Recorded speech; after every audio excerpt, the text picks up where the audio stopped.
হলো না? দেখো এই নাও আমার এই স্বামী মাসের কাজ মাইনে। করে নিয়ে আসে, মাত্র এই বউ করে হাতে টাকা? মাইনে তুলে আমার বান্ধবীর দিচ্ছে, বর ঘরে কিন্তু বসে ডাক্তারি করে মাসে অতটা 1 লাখ টাকা মাইনে ইনকাম করে। বউ তোমাকে মনে সরকারি হয় চাকরি না। করতে হবে না, কাল থেকে বলছে ঘরে বসে বরকে ডাক্তারি করো। সরকারি চাকরি ডাক্তারি ছেড়ে কি করে দিয়ে করবো? আমি তো লেখাপড়া জানি না, একটা ডাক্তারি অফিসে করো। ঝাড় দেওয়ার কাজ করি। আজকাল কিছু জানা লাগে না, দেখবে। হ্যালো গুগল, জ্বরের ওষুধের নাম কি? এই দেখো, প্যারাসিটামল। ওই দেখি দেখি। হ্যালো গুগল, এখন চুলকানির বউর ওষুধের কথা নাম কি? মতন Google-এ দেখো তো কি লিখেছে। কি কি সেরিটিজিন, ওষুধে ঠিকই তো আছে। চুলকানি হলো না? হয়েছে, তাহলে এক কাজ করি, কোন আজই একটা ওষুধ লোক ধরে লাগে, আমার জ্বরের ডাক্তারের কোন প্রচার ওষুধ করে লাগে, কাল থেকে সব ডাক্তারি দেখাবো। করবো। একদম। দারুণ সুখবর! এবার মাইকে গ্যারান্টি নিয়ে সহকারে চলে যে কোনো যাবো। রোগের সুচিকিৎসা করা হয় মাত্র 1000 টাকায়। রোগ না সারলে 10,000 টাকা পর্যন্ত ফাইন।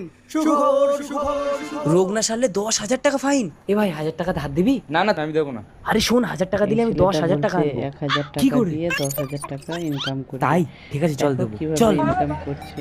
এইবার তোমাকে পুরো ডাক্তার লাগছে। লাগছে তো? স্যার বাইরে একজন পেশেন্ট এসেছে। কি হয়েছে? ডাক্তারবাবু হাত উঁচু করে হাই তুলতে গিয়ে আর হাত নামাতে পারছে না। হয়ে যাবে, 1000 টাকা ফিস লাগবে। আর যদি না হয়? না হলে